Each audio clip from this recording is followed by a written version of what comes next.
Mathieu Huchet, Thierry Breton. Ok. Allez Luc, on y va.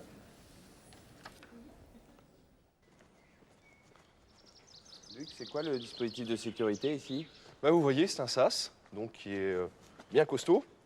Et puis il y a une loge aussi avec du personnel. Et puis il y a des fils électriques qui permettent d'éviter à ce que des personnes s'évadent par le haut. Voilà.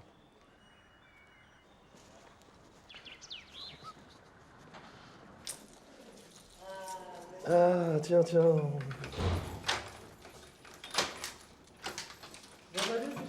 Bonjour, Bonjour Luc. Serge. Ça va-t-il Luc? Comment vas-tu? J'ai fait les complètes. Bonjour Jean-Marie. Voilà. Jean-Pierre. Ah, ok, tu t'es rasé. Ouais. Voilà. Merci.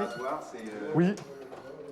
C'est un objet Alors sous votre surveillance. oui, c'est un objet qu'on leur donne uniquement à la demande et qu'on récupère bien sûr après l'utilisation. Voilà. Donc, parce que le risque, c'est éventuellement de se blesser, donc ils se blessent eux-mêmes ou bien alors qu'ils blessent une autre personne.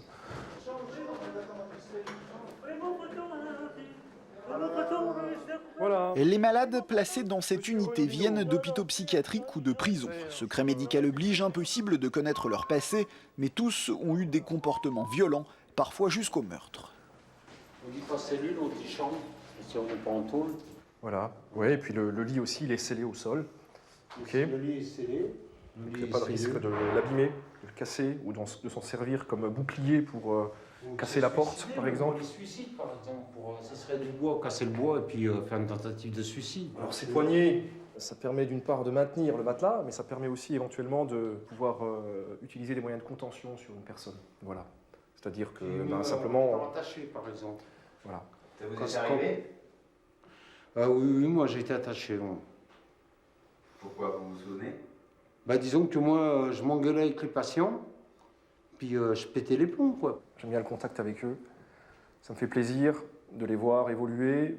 Quelquefois, ça ne se passe pas super bien. C'est vrai que, par exemple, avec Jean-Marc, on a eu des bons moments déjà en sortie. Par exemple, on a fait une belle sortie avec Jean-Marc, mais on a eu des moments plus difficiles.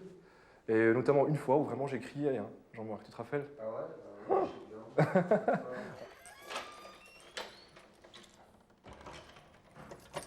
Luc a déjà 9 ans d'expérience. À 2 reprises seulement, il a dû déclencher l'alarme. On peut dire en 2 minutes, il y a une dizaine d'infirmiers qui sont présents et on arrive donc à gérer, à maîtriser la situation. Quelle équipe qui ont laissé comme malade? Quelle équipe? Je vous en prie, je vous pose la radio, Bon. ne dis pas. Passez la radio, qu'est-ce qui s'est passé? Aïe. C'est des petites crises d'angoisse. On se connaît très bien, Serge et moi, donc on a quelques temps, même quelques années déjà d'expérience. Vous allez encore? Oui, Depuis 10 ans, restez encore ici. Je suis bien ici. voilà. Bien ici? Je suis bien. Oui, il veut rester ici jusqu'à la retraite. Monsieur, vous avez un peu peur, c'est ça? Vous êtes un petit peu angoissé en ce moment. Vous avez peur des autres, c'est ça? Oui, Pourquoi? parce qu'ils me foutent sous la gueule. Ils se fichent de vous? Ils me foutent sous la gueule. C'est la bagarre tous les jours. Certains le bousculent. Oui. On verra ça. Tu seras vu par le médecin. Oui, je vais te donner tes cigarettes, Jean, hein, d'accord? Je t'en donne J'en ai marre. Je t'en donne 2, d'accord? Pour l'instant. Et tu vas au fumoir, hein? Ouais. Tu fumes pas n'importe où, ok? Attends, Carlo va te les amener. Moi, j'en ai marre. Comment? J'en ai marre rester ici. Ah, tu en as marre de rester là. Bah oui. Bah écoute, tu aimerais retourner où? Ouais. Tu veux retourner où? Ouais. À la maison. À la maison. Ouais. Ah, bah oui, mais écoute, c'est vrai, tu as raison. C'est normal. Mais tu es pas ici pour toujours, hein? Où je vais? Comment? Où je vais rester? Bah, pour l'instant, tu vas rester chez nous. Qui n'a pas encore eu de carottes? Sylvain, des carottes. Ça, c'est excellent. Ça donne un beau teint. Tu verras. Quelqu'un veut encore des carottes? Non? Bon, il faut de la patience. Ça, c'est une qualité importante. Ça permet de bien gérer le stress, enfin les demandes des patients, parce qu'il y a quand même des patients qui viennent de manière répétitive pour la même chose, quoi. Donc il faut de la patience pour répondre. Voilà. Les patients que l'on a sont des patients qui risquent de passer à l'acte et de faire des choses qui peuvent avoir des conséquences. Donc, être là, présent, savoir anticiper, repérer les choses pour dénouer le plus rapidement une crise éventuelle. C'est un milieu masculin ici. On est un peu dans un monde d'hommes. Bon, il y a des infirmières qui sont maintenant là, ce qui n'a pas toujours été le cas, donc ça donne une ambiance un petit peu particulière. On n'est pas dans un monde de gros bras, mais on est quand même dans un monde un peu viril. Allez Jean, vas-y. Presque. Il faut toujours être sur Parce la que- défensive quand même, ou en tout cas rester vigilant. Toujours vigilant, oui, c'est le maître mot ici. Oui, vigilant. On a suffisamment d'exemples à vous donner pour Quel type vous d'exemple montrer. Ben, il y a un des collègues à Luc qui a pris un coup de poing il y a quelques semaines de ça et qui lui a fracturé le nez. Et il est encore arrêté pour l'instant. Il va falloir qu'il se fasse réopérer. Ici, ils soignent le mental. Ils soignent aussi l'agressivité. Ils soignent l'impulsivité. Ils soignent, par exemple, moi je sais pas si je vais sauter dans 5 minutes sur la gueule de l'infirmier ou de lui casser ses lunettes ou n'importe quoi. Bon, bah, ils vont venir à plusieurs, ils vont m'attacher et puis ils vont me soigner, quoi. Ils vont me traiter. Moi, je voudrais pas leur boulot. Je ne pourrais pas tenir un boulot comme ça. Parce que moi, je serais en arrêt de travail 12 mois sur 12 mois. Je ne pourrais pas faire un boulot pareil. Je serais bac plus 3, je serais bac plus 3, je serais bac plus 3, je démissionne. Luc est le papa de 3 filles et sa femme, une nouvelle fois enceinte, vit avec sérénité ce métier pas comme les autres.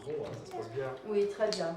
C'est vrai qu'il m'est arrivé d'être parfois inquiète quand il est rentré en disant qu'il y a eu des agressions.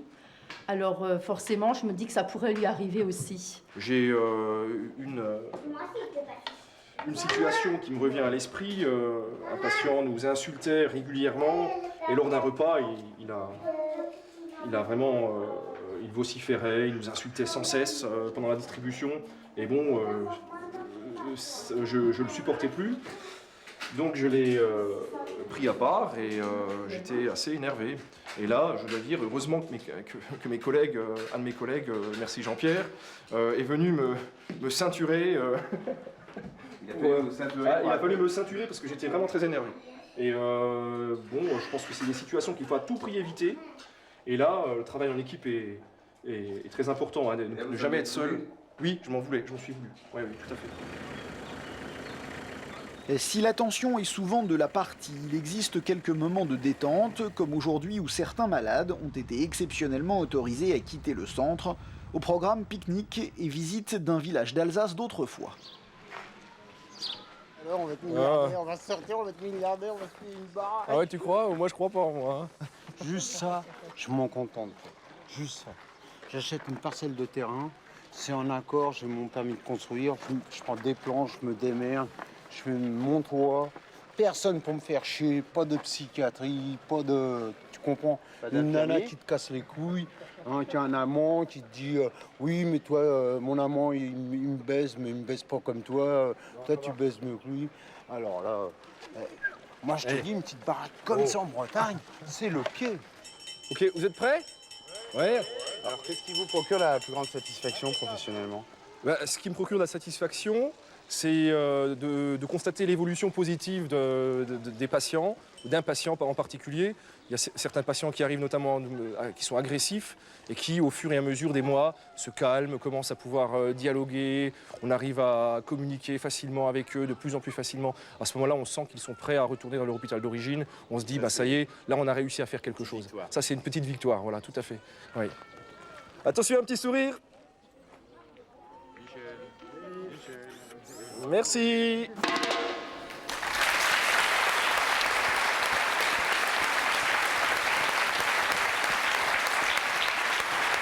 Qu'est-ce qui vous fait sourire?